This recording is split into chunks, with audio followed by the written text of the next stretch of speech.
The morning sun cast long shadows across Heathrow Airport as Queen Isabella of Valdoria stepped out of her black sedan, her face hidden behind oversized sunglasses.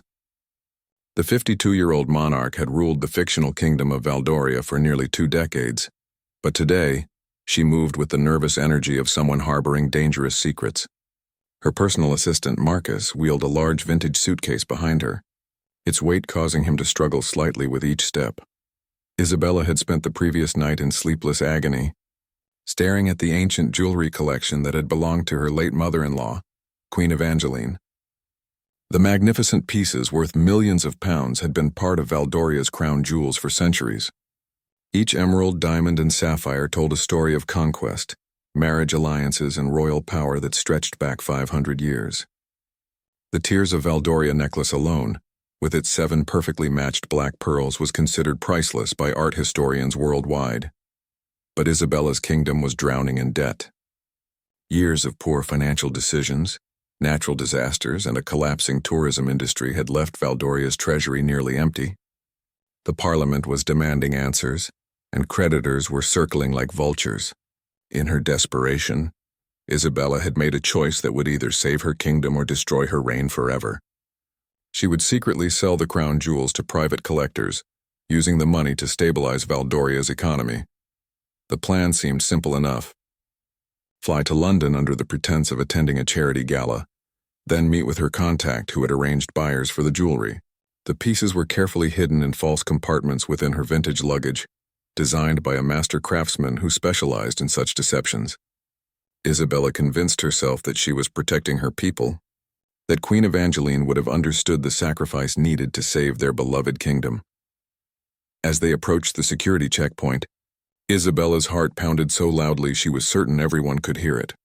She had traveled internationally countless times, but never as a criminal. The weight of what she was attempting pressed down on her shoulders like a physical burden. Marcus remained silent beside her, unaware of the true contents of the suitcase he carried. Isabella had told him it contained formal gowns for the charity events, and he had no reason to doubt his queen. The security line moved slowly, filled with business travelers and families beginning their summer holidays. Isabella watched as each person placed their belongings on the conveyor belt, passing through the metal detectors without incident. She rehearsed her story in her mind, preparing to explain the heavy suitcase as containing elaborate evening wear with metal embellishments. Her diplomatic passport should ensure minimal questioning, she reasoned. When their turn finally arrived, Marcus lifted the suitcase onto the conveyor belt with visible effort. The security officer glanced at Isabella's passport, recognizing her royal status immediately. He nodded respectfully, but Isabella noticed his eyes linger on the X-ray screen as her luggage passed through. Something about his expression changed, a subtle shift from routine boredom to sharp attention. The security officer called over his supervisor, a stern woman with graying hair who studied the X-ray image intently. Isabella forced herself to breathe normally, maintaining the composed demeanor she had perfected through years of public appearances. But inside, panic was building like a storm. The 2 security officials exchanged whispered words, pointing at something on the screen that Isabella couldn't see. Finally, the supervisor approached with practiced diplomacy. She explained that while they certainly meant no disrespect to Her Majesty, regulations required them to inspect the contents of the flagged suitcase. Isabella's mouth went dry as she watched them wheel her luggage to a private screening area. Everything she had worked for, everything she had risked, was about to unravel in the most public and humiliating way possible. The next few moments would determine whether Isabella emerged as a queen who saved her kingdom through difficult choices, or as a disgraced monarch caught smuggling her own heritage out of the country. As the security team prepared to open her suitcase, Isabella realized there was no turning back from the path she had chosen. The private screening room felt smaller than a prison cell, as Isabella watched the security supervisor's hands move toward the latches of her vintage suitcase. The fluorescent lights hummed overhead, casting harsh shadows that made everyone look pale and suspicious. Marcus stood beside her, confusion written across his young face as he finally began to sense that something was terribly wrong with this routine journey. Isabella's mind raced through possible explanations, but each scenario ended in disaster. The false compartments had been masterfully crafted, But she knew that modern security equipment could detect anomalies that would have passed unnoticed decades ago. Her palms grew damp inside her silk gloves as the supervisor carefully lifted the first layer of clothing from the suitcase. Beneath the evening gowns, as expected, lay the hidden compartments, but the supervisor's experienced fingers found the almost invisible seams that revealed their existence. When she pressed on a particular spot, a panel slid away to reveal the glittering treasures within. The Tears of Valdoria necklace caught the fluorescent light, its black pearls seeming to absorb and reflect the room's tension. Marcus gasped audibly, stumbling backward as if he had been struck. His face cycled through emotions, shock, betrayal, and dawning horror as he realized his unwitting role in the Queen's scheme. Isabella felt a stab of guilt watching her loyal assistant process the truth. She had dragged an innocent young man into her desperate gamble, and now he would suffer consequences he never could have imagined. The security supervisor lifted the necklace with careful reverence, recognizing immediately that this was no ordinary piece of jewelry. Her colleague began photographing each item as they emerged from the hidden compartments. The Valdorian crown tiara with its distinctive star sapphires, the royal wedding bracelet that had adorned queens for 3 centuries, and the legendary phoenix brooch that had supposedly brought victory in the Great War of 1847. Isabella found her voice at last, though it came out smaller and less commanding than she intended. She began to explain that these were personal items, family heirlooms that she was transporting for insurance evaluation. But even as the words left her mouth, she knew how hollow they sounded. The security team had clearly recognized the pieces from international databases of stolen or missing cultural artifacts. The supervisor made a quiet phone call, speaking in codes that Isabella couldn't decipher but understood meant serious trouble. Within minutes, additional officials arrived. Customs officers, police detectives, and someone who introduced himself as a specialist in art crimes. The small room filled with serious faces and the crackle of radio communications. Isabella realized that her secret had exploded beyond anything she could control. News of a queen being detained at airport security would spread like wildfire through social media and international news networks. By evening, the entire world would know about her attempt to smuggle Valdoria's crown jewels out of the country. The shame would be unbearable, but worse still, it would destroy any chance of solving her kingdom's financial crisis. As the questioning began, Isabella maintained her dignity despite the circumstances. She sat straight-backed in the uncomfortable plastic chair, answering each question with careful precision. Yes, she acknowledged, these were indeed pieces from Valdoria's royal collection. No, she did not have official documentation authorizing their removal from the kingdom. Yes, she understood the gravity of the situation.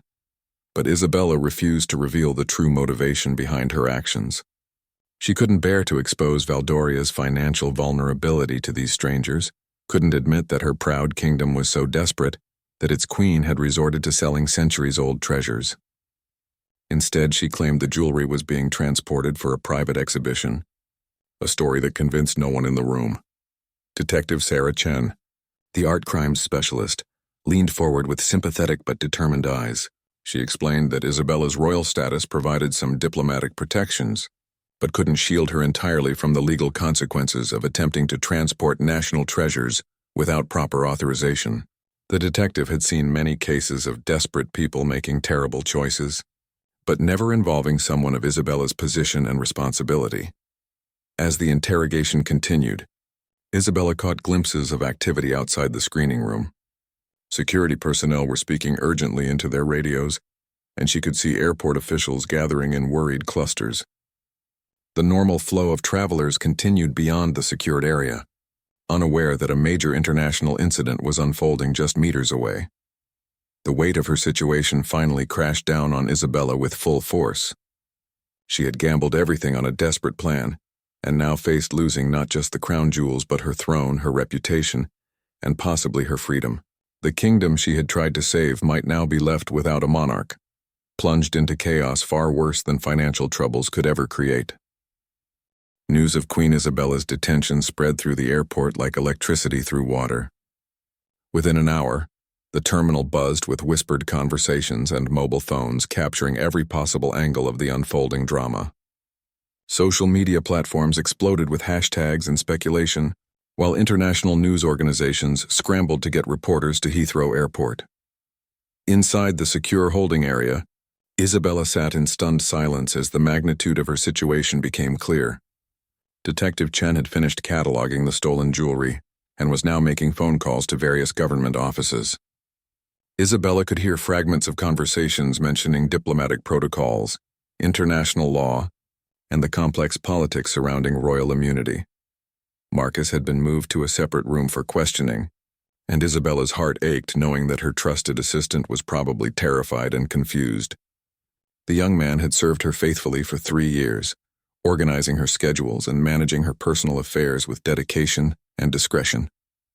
Now he faced potential criminal charges simply because he had carried a suitcase without knowing its true contents. The door opened to admit a man in an expensive suit who introduced himself as James Morrison from the Foreign Office. His presence meant that Isabella's arrest had already reached the highest levels of government, and diplomatic channels were activating to manage the crisis. Morrison spoke in measured tones about the delicate nature of the situation and the need to handle everything with extreme care. Isabella learned that Valdoria's ambassador to the United Kingdom was racing to the airport. While back in her homeland, the royal palace was in chaos.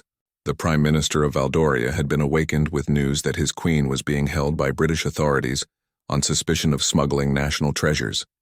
Emergency cabinet meetings were being called, and the Parliament was demanding immediate explanations.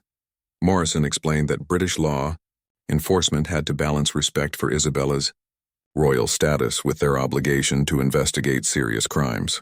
The theft of national cultural artifacts was a matter that attracted international attention and carried severe penalties. However, her diplomatic passport created complications that would require careful navigation through legal channels. As the hours passed, Isabella watched through the small window as media vans arrived in growing numbers. Television crews set up equipment while reporters gave breathless updates to cameras. The story had captured global attention. A reigning queen caught smuggling her own crown jewels was the kind of scandal that dominated news cycles for weeks. Detective Chen returned with more serious news. Her investigation had revealed that Isabella had been in contact with several known dealers in stolen antiquities over the past month. Phone records showed calls to collectors who specialized in acquiring items through questionable means. This evidence transformed the case from a possible misunderstanding into a deliberate criminal conspiracy. Isabella's lawyer, hastily summoned from London's most prestigious legal firm, arrived looking both concerned and calculating. Sir Richard Pemberton had defended other high-profile clients in international scandals, but never a reigning monarch. He immediately began working to minimize the damage, focusing on diplomatic immunity and the special considerations that applied to heads of state. The strain was beginning to show on Isabella's carefully maintained composure. Her makeup had faded, revealing the exhaustion and stress that lined her face. The elegant woman who had entered the airport that morning was being replaced by someone who looked ordinary, vulnerable, and deeply afraid. The crown that normally sat invisibly on her head through pure confidence had cracked under the weight of her circumstances. Meanwhile, the impact on Valdoria was growing more severe by the hour. The kingdom's stock market plummeted as investors panicked over the uncertainty surrounding their monarch. Tourism bookings were being cancelled, and international partners were questioning their agreements with a nation whose queen stood accused of stealing its own heritage. Prime Minister Rodriguez of Valdoria held an emergency press conference, his face grave as he addressed his nation and the world. He spoke of standing behind their queen, while promising a full investigation into the circumstances. But his words carried little conviction, and political opponents were already calling for Isabella's abdication. In the secure room at Heathrow, Isabella faced the hardest decision of her life. Sir Richard was advising her to consider making a deal with prosecutors, admitting to lesser charges in exchange for avoiding a lengthy trial that would further damage her kingdom. The option of returning quietly to Valdoria to face domestic consequences was becoming less viable, as international law enforcement agencies expressed interest in the case. Isabella thought of her children, both studying abroad, who would now face scrutiny and shame because of her choices. She imagined her subjects watching the news coverage, seeing their queen reduced to a common criminal. The woman who had once commanded respect on the international stage was now tabloid fodder. her private desperation exposed for the world's entertainment. As night fell over London, Isabella remained in custody while lawyers and diplomats worked frantically to find a solution that might salvage something from the wreckage of her reign. But with each passing hour it became clearer that her desperate gamble had cost her far more than the crown jewels she had tried to sell. Dawn broke over Valdoria in turmoil. Television screens across the kingdom showed the same devastating images, their queen being escorted through Heathrow Airport by British police, her head held high despite the handcuffs that glinted in the camera flashes. The proud nation that had celebrated Isabella's coronation 20 years earlier now watched in shock as their monarch faced international humiliation. Back in London, Isabella had spent a sleepless night in a diplomatic holding facility, a compromise between her royal status and the serious criminal charges she faced. The room was comfortable but unmistakably a detention cell, with reinforced windows and electronic locks that reminded her constantly of her changed circumstances. She had refused breakfast, her stomach too twisted with anxiety to accept food. Sir Richard Pemberton arrived early with troubling updates. The international media attention had attracted the notice of Interpol and UNESCO, both organizations that took cultural heritage crimes seriously.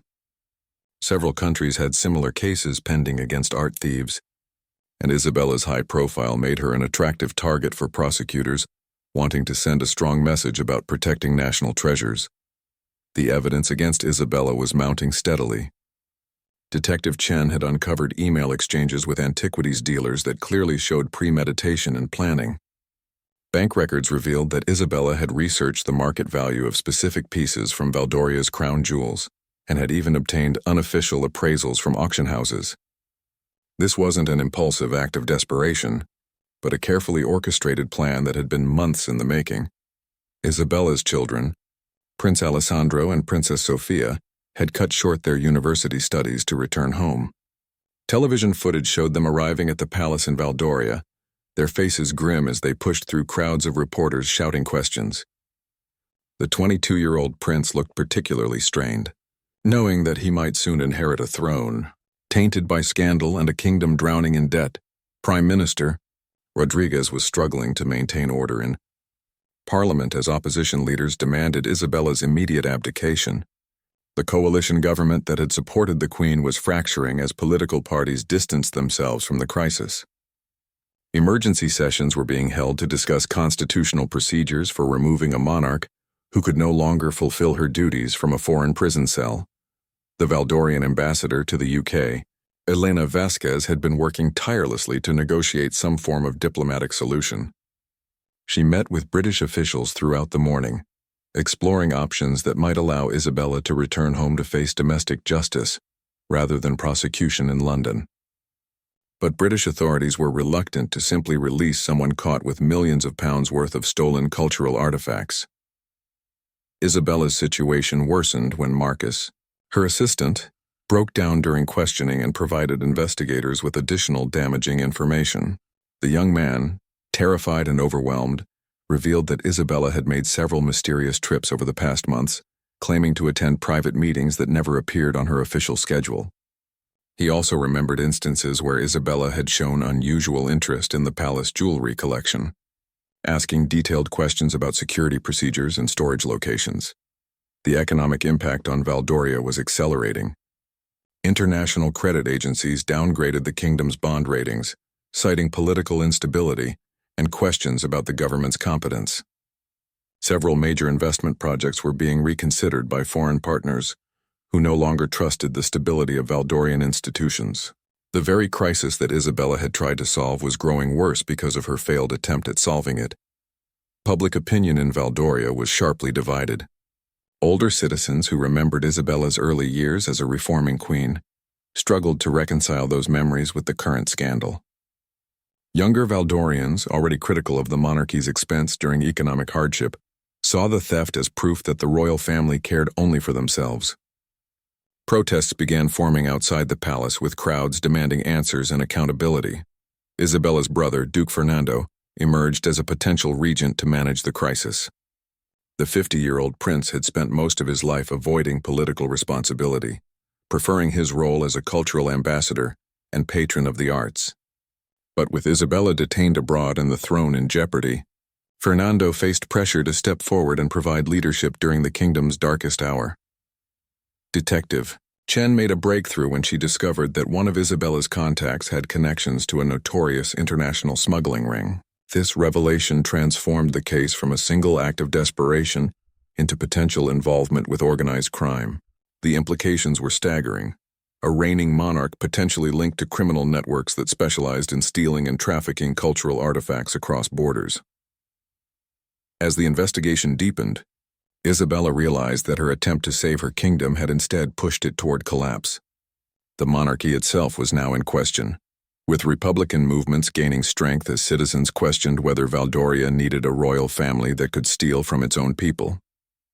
Isabella had gambled everything to preserve her throne, only to discover that her actions might destroy the institution of monarchy entirely. In her detention cell, Isabella stared at the gray walls and wondered how a woman who had once commanded the respect of world leaders had fallen so far so quickly. The crown jewels that had seemed like her salvation were now evidence in a criminal case that threatened to end centuries of royal tradition in Valdoria. The courtroom at Westminster Magistrates' Court was packed with international journalists, legal observers, and curious members of the public who had queued for hours to witness history in the making. Never before had a reigning monarch appeared in a British criminal court as a defendant. Isabella sat in the dock wearing a simple navy suit, her royal regalia replaced by the humble clothing of someone facing serious criminal charges. Judge Patricia Morrison, no relation to the Foreign Office official, presided over proceedings with careful attention to both legal protocol and the unprecedented nature of the case. She had spent the previous evening studying international law regarding the prosecution of heads of state, knowing that her decisions would be scrutinized by legal experts worldwide. The prosecution, led by Crown Attorney William Hayes, outlined a case that painted Isabella as a calculating criminal who had systematically planned to steal her own kingdom's cultural heritage. Evidence included recorded phone conversations with art dealers, financial records showing research into the black market value of the crown jewels, and testimony from palace staff who had noticed Isabella's unusual interest in the jewelry collection. Sir Richard Pemberton fought back vigorously, arguing that Isabella's actions, while misguided, stemmed from desperation to save her struggling kingdom rather than personal greed. He painted a picture of a devoted queen who had exhausted all conventional options before turning to the unthinkable. The defense strategy aimed to generate sympathy while acknowledging the seriousness of her actions. Back in Valdoria, the crisis had reached a breaking point. Duke Fernando had reluctantly accepted appointment as regent, but his authority was being challenged by parliament members who wanted to abolish the monarchy entirely.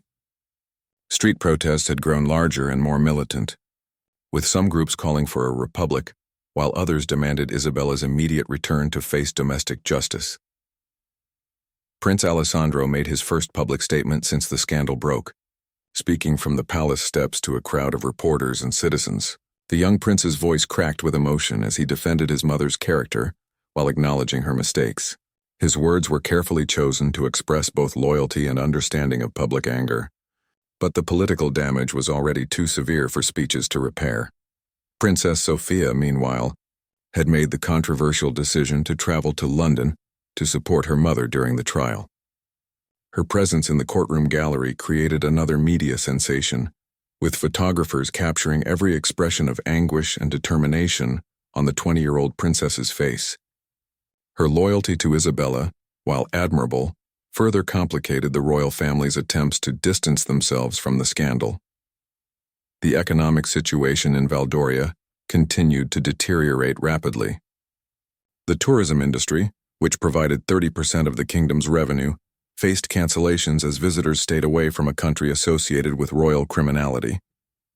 International businesses were reconsidering partnerships and investments, worried about the stability of Valdorian institutions and the rule of law.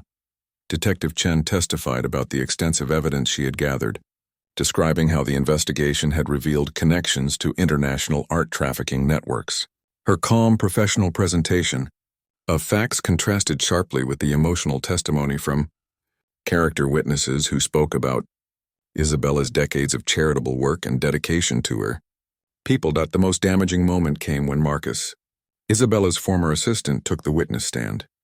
The young man appeared broken by his ordeal, struggling to answer questions about his unwitting role in the smuggling attempt. His testimony revealed additional details about Isabella's secretive behavior and planning, painting a picture of premeditation that undermined the defense's portrayal of desperate improvisation. Isabella herself chose not to testify, following her lawyer's advice that anything she said could be used against her in subsequent proceedings.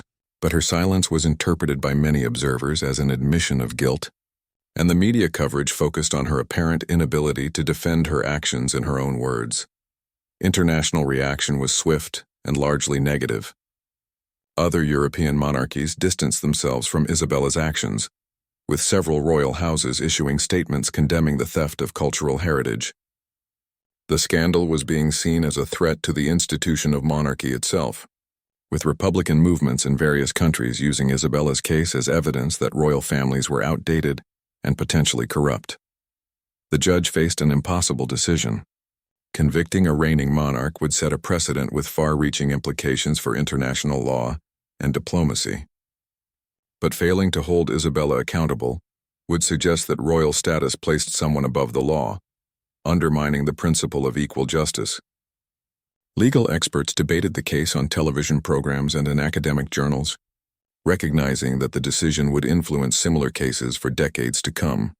As the trial approached its conclusion, polls showed that public opinion in both Britain and Valdoria had turned decisively against Isabella.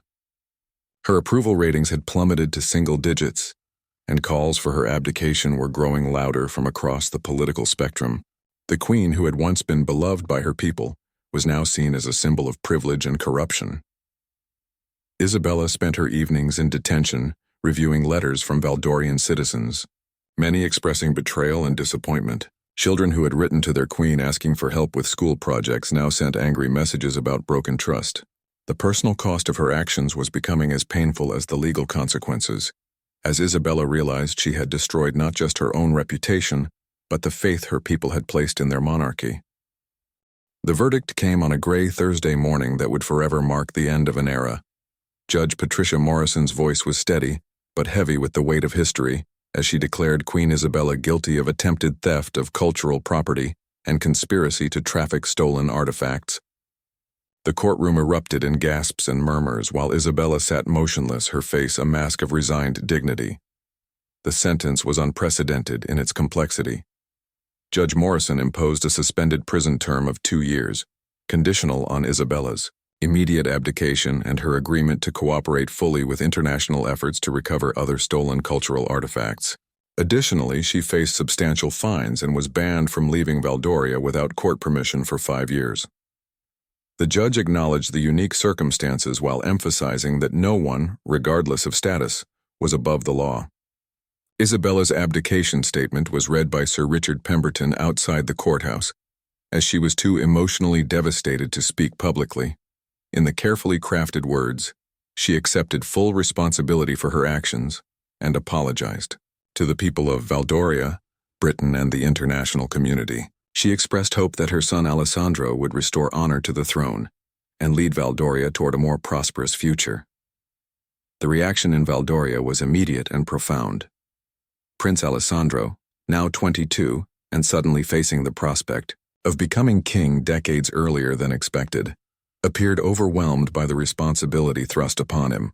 Emergency parliament sessions were called to manage the constitutional crisis of a monarch abdicating while facing criminal conviction in a foreign country. Duke Fernando, serving as regent, worked frantically to maintain governmental stability during the transition. The abdication process required complex legal procedures that had not been used in Valdoria for over 2 centuries. Constitutional scholars debated whether a convicted criminal could legally transfer royal authority, and whether Alessandro could accept a throne tainted by his mother's crimes. Princess Sofia publicly supported her mother's decision to abdicate, releasing a statement that praised Isabella's willingness to sacrifice her throne for the good of the kingdom. However, private sources revealed that the royal family was deeply divided, with some members believing Isabella should have fought the charges rather than accepting guilt and stepping down. The international implications rippled through diplomatic circles worldwide. Several countries began reviewing their own cultural heritage protection laws, using Isabella's case as justification for stricter penalties and better security measures. The scandal had highlighted vulnerabilities in the systems designed to protect national treasures from theft and trafficking. Detective Chen received commendation for her thorough investigation, but she privately expressed sadness about the case's human cost. In interviews, she described the complexity of prosecuting someone whose crime stemmed from desperation rather than greed, noting that Isabella's genuine love for her kingdom made the case particularly tragic. Marcus, Isabella's former assistant, was given immunity in exchange for his cooperation, but the young man's life was forever changed by his unwitting involvement in the scandal. He resigned from royal service and moved to a different country, seeking anonymity and trying to rebuild his reputation away from the media attention that continued to follow anyone connected to the case. The economic impact on Valdoria proved even more severe than initially feared. International credit agencies continued downgrading the kingdom's bonds, and several major infrastructure projects were canceled as foreign investors withdrew funding. The financial crisis that Isabella had attempted to solve through selling the crown jewels was now worse than ever, compounded by the political instability caused by her actions. Public opinion remained deeply divided about Isabella's legacy. Older citizens who remembered her successful early reforms struggled to reconcile those achievements with her criminal conviction. Younger Valdorians, already skeptical of monarchy, saw the scandal as proof that the royal system was fundamentally corrupt and outdated. Republican movements gained significant momentum following the abdication. Political parties that had previously supported the monarchy began questioning whether Valdoria needed a royal family at all. Polls showed growing support for constitutional reform that would eliminate the monarchy and establish a fully democratic republic. Alessandro faced the enormous challenge of rebuilding public trust while inheriting a kingdom in crisis. His first acts as the new monarch included returning the recovered crown jewels to public display and establishing a foundation dedicated to preserving Valdorian cultural heritage. He also announced plans for significant constitutional reforms that would limit royal power and increase democratic accountability. The international art world was shaken by revelations about the extensive network of dealers and collectors willing to purchase stolen cultural artifacts. Isabella's case led to investigations in multiple countries, uncovering a sophisticated system for trafficking stolen national treasures. Several prominent collectors and auction houses faced scrutiny for their role in enabling such crimes. Isabella herself retreated to a small residence in rural Valdoria, officially beginning her exile from public life. Reports described a woman struggling with depression and regret, spending her days reading and gardening while trying to come to terms with how her desperate gamble had destroyed everything she had worked to protect. The crown jewels, finally returned to Valdoria after months of legal proceedings, were placed on permanent public display with enhanced security measures. Ironically, they attracted more visitors than ever before as people came to see the artifacts that had caused a queen to fall and a kingdom to nearly collapse. The Tears of Valdoria necklace, once worn by queens at state ceremonies, now sat behind bulletproof glass as a reminder of how far desperation could lead even the most powerful people. 5 years after the scandal that shocked the world, Valdoria had transformed itself in ways that no one could have predicted. King Alessandro, now 27 and seasoned by the challenges of rebuilding a nation's trust, stood before Parliament to deliver his annual address on a crisp autumn morning. The young monarch who had inherited a throne in crisis had proven himself to be exactly the leader Valdoria needed. The kingdom's economic recovery had been remarkable. Alessandro's commitment to transparency and democratic reform had slowly restored international confidence. Foreign investment returned as investors recognized that the new generation of leadership represented genuine change rather than continuation of old problems. Tourism numbers exceeded pre-scandal levels, with visitors drawn by the story of national renewal and the democratic reforms that had made Valdoria a model for modern constitutional monarchy. Isabella's exile had ended the previous year, though she chose to remain in her rural retreat rather than return to public life. Now 57, the former queen had found peace in simplicity, working with local artisans to preserve traditional Valdorian crafts and supporting literacy programs in rural communities. Her charitable work was conducted quietly, without media attention, as she sought to rebuild her life away from the spotlight that had once defined her existence. Princess Sophia had emerged as an unexpected advocate for cultural heritage protection, using her experience with her mother's scandal to become an international spokesperson against art trafficking. Her foundation worked with law enforcement agencies worldwide to recover stolen artifacts and return them to their countries of origin. She had transformed personal tragedy into purpose, finding meaning in preventing others from making the desperate choices that had destroyed her mother's reign. Detective Chen, now promoted to lead Britain's Cultural Heritage Crime Unit, often spoke at international conferences about the Isabella case.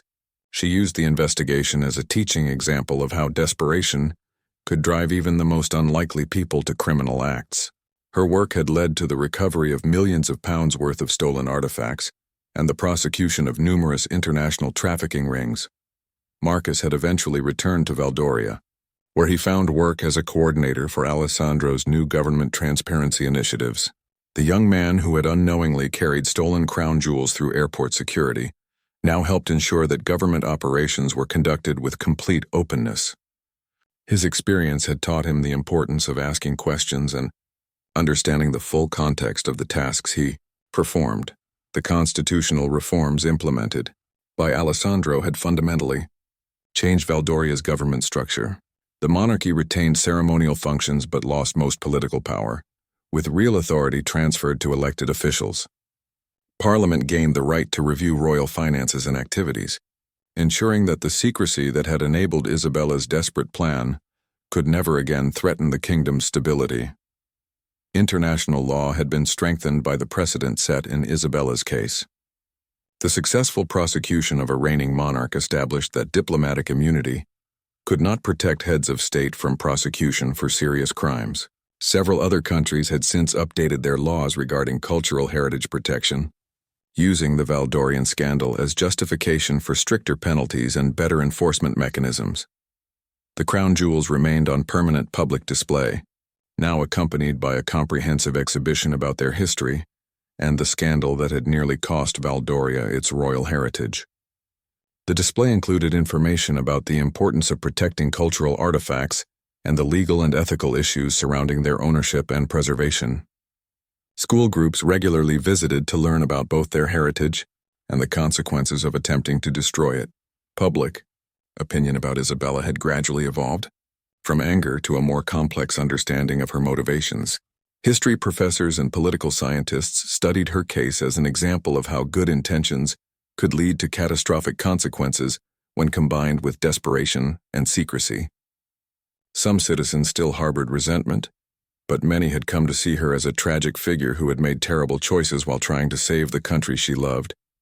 Alessandro's marriage to Elena Morales, a teacher from a middle-class family, symbolized the new direction of the Valdorian monarchy. Their wedding was conducted with modest ceremony, emphasizing service over spectacle. The couple's commitment to education and social justice reflected values that resonated with citizens who had grown skeptical of royal privilege and extravagance. The Republican movement that had gained strength during the crisis gradually lost momentum as Alessandro demonstrated that monarchy could coexist with democratic principles. His willingness to accept constitutional limits on royal power and his transparent approach to governance convinced many Valdorians that reform was preferable to revolution. As Alessandro concluded his parliamentary address, he reflected on the lessons learned from his mother's fall and his own rise to power. The scandal that had nearly destroyed the monarchy had instead transformed it into something stronger and more relevant to modern Valdoria. Isabella's desperate gamble had failed to save her throne, but it had ultimately saved the institution of monarchy by forcing it to evolve. The story of Queen Isabella's attempt to smuggle the crown jewels had become a cautionary tale told in law schools and diplomatic academies worldwide, but in Valdoria, it had become something more. A story of how a nation could emerge stronger from its darkest moment, transformed by the courage to confront hard truths and embrace necessary change. The kingdom that had once been ruled by secrets and desperation was now governed by transparency and hope, proving that even the most devastating scandals could become opportunities for genuine renewal.